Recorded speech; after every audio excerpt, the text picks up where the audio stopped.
de la personne a quitté le Front National, il s'était présenté à la députation, il a été battu, il a rejoint les Patriotes de Florian Philippot. Est-ce que vous comprenez l'attitude de Fabrice Eboué qui finalement se censure lui-même et retourne les scènes pour pas garder prendre de la personne? Mais moi, ça me pose un problème. Que couper, remplacer un acteur au montage pour ses opinions politiques dans un film qui en plus s'appelle Coexister, voilà, qui parle un film qui parle de tolérance et de vivre ensemble, c'est contradictoire d'une part.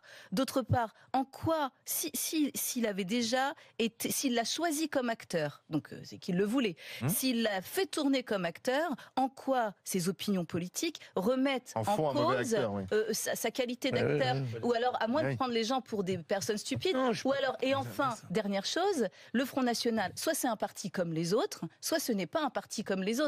On a décidé que c'était un parti comme les autres, donc il n'a pas tenu de propos, ce n'est pas illégal de militer pour le Front National. Est-ce que Fabrice Eboué connaît toutes les convictions politiques des acteurs qu'il fait tourner ?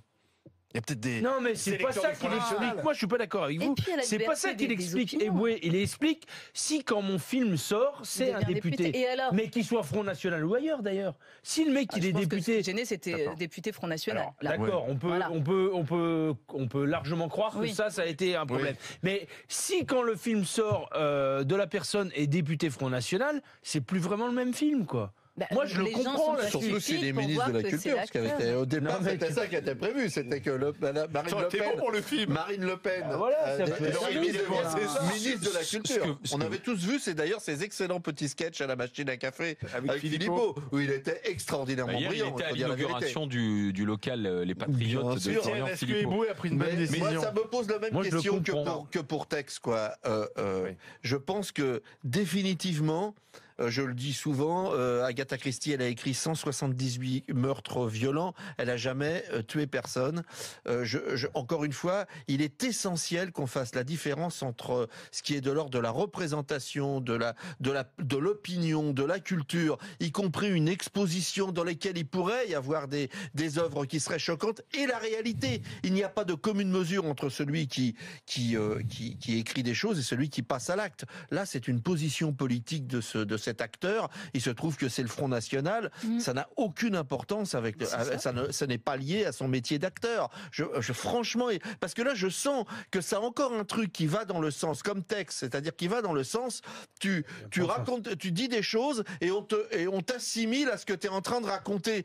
J'ai vu des expos interdites, j'ai vu des affiches d'Egon Schiele, un des plus grands peintres du 19e siècle, interdites dans le métro, parce que, mais arrêtez avec ça. Pourquoi parce qu'il y avait de la nudité dans ses œuvres. Je te signale qu'en ce moment, à New York, il y a un débat sur un tableau de Balthus. Mais absolument, le Balthus avec la jeune fille dont on voit la culotte. Avec une jeune fille de 15 ans, un grand tableau de Balthus, on voit sa culotte blanche et il y a des associations qui demandent à ce que ce tableau soit retiré parce que c'est l'apologie de la pédophilie. Là, on est en train d'aller vers quelque chose qui est terrible. Ça s'appelle le puritanisme. On est en train d'importer en France ce qui existe aux États-Unis. C'est ce qu'on appelle le puritanisme. On est en train d'importer. Et c'est soutenu malheureusement par une partie, pas une partie de la France et des Français. Non mais attends, c'est pas du puritanisme. Dire si un mec que j'ai fait tourner comme comédien, comme acteur, dont je savais ou je ne savais pas les opinions. Mais peut-être que je savais les opinions d'ailleurs. Quand mon film sort, il est député de la République. C'est pas ça, là. Tu sais bien de toute façon, le film n'a pas marché. Sauf que si tu veux, pour Fabrice Eboué, même si son film s'appelle Coexister, il ne veut pas mettre en avant un acteur qui épouse, si tu veux, les thèses d'un parti qui lui divise d'opinion plus que c'est ça le problème. C'est un délit d'opinion. En fait, on a affaire à un comédien. C'est peut-être la liberté du metteur en scène de dire. Félix Eboué est un type super, mais t'as affaire à un comédien. Il est engagé, Félix Eboué. Le gars, c'est son rôle, enfin son rapport à la vie. À partir du moment où il a pas commis un délit gravissime. Enfin voilà, qu'on s'adresse plus à Weinstein pour produire les films. Weinstein, il est poursuivi par la justice. Il y a des acteurs américains qui sont poursuivis par Dustin Hoffman est poursuivi par la justice. Ce serait compliqué d'embaucher Dustin Hoffman poursuivi par la justice. Là, à ma connaissance, la personne n'est pas poursuivie par la justice. C'est un délit d'opinion. Surtout, je pense que le côté insupportable vient, on revient sur l'histoire de la petite culotte.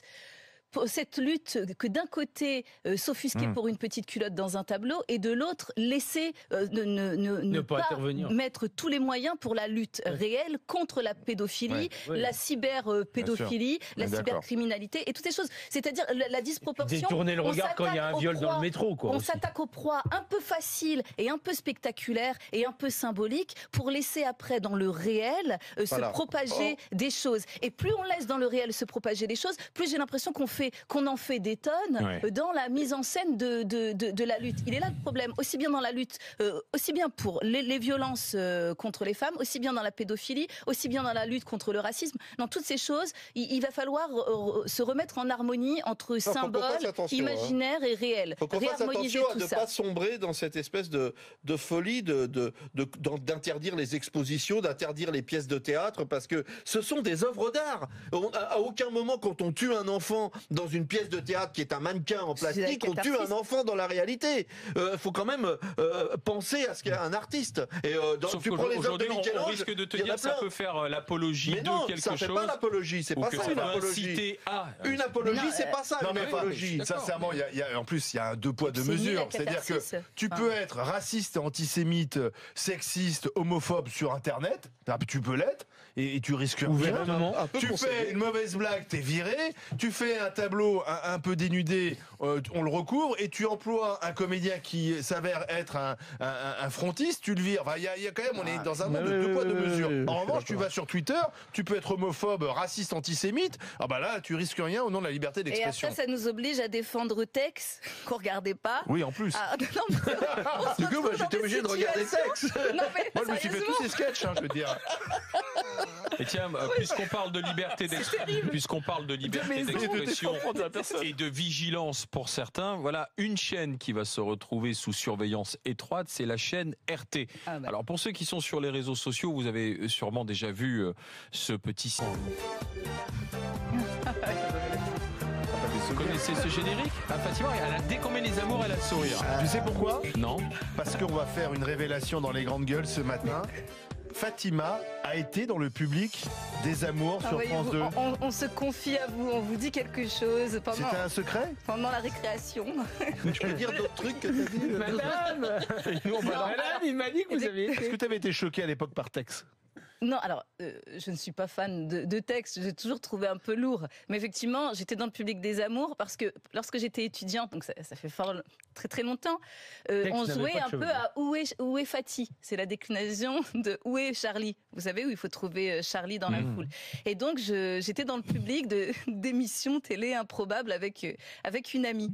Et c'est là que j'ai découvert que pour l'enregistrement des amours, ils enregistraient vraiment à la suite. Donc, à la chaîne. Ce dont nous allons parler ne m'étonne pas finalement, puisqu'ils doivent avoir tout un stock d'émissions. Oui, parce qu'il faut rappeler que suite à sa blague un peu lourdingue et pas bonne, Tex a été viré, évincé des amours.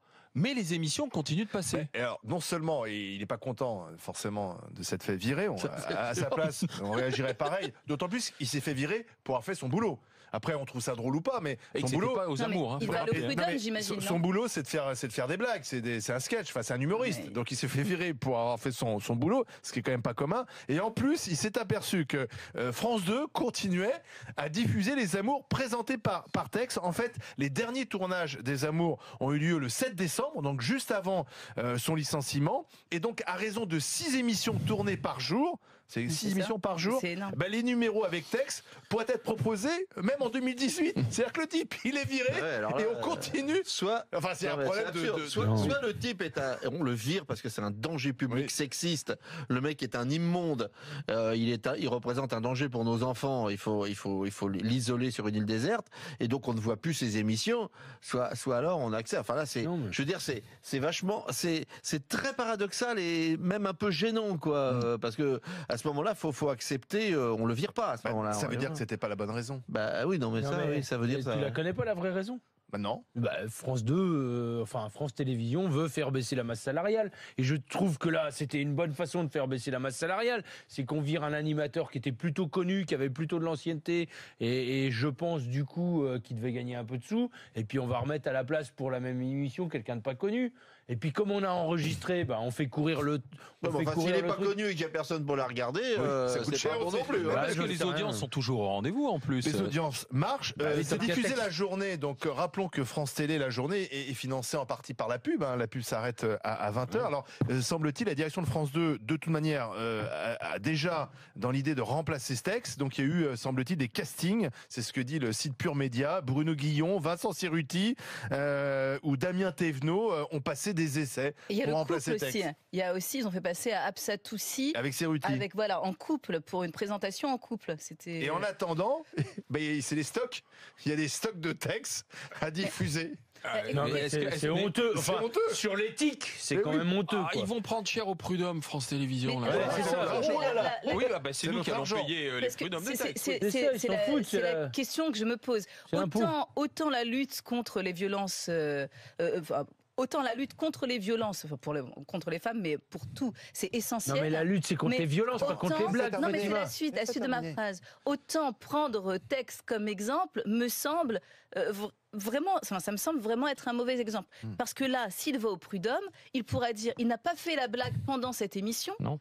Il a fait cette blague en présentant comme une partie de son spectacle dans une autre émission. C'est une citation. Donc, je me demande, au prud'homme, il peut complètement s'en sortir. Et derrière, il avait présenté des excuses en plus. Et il a présenté des excuses. Ouais. Bon, donc à suivre. On est dans le cas d'une mauvaise gestion de boîte. Cette histoire n'est pas finie du tout.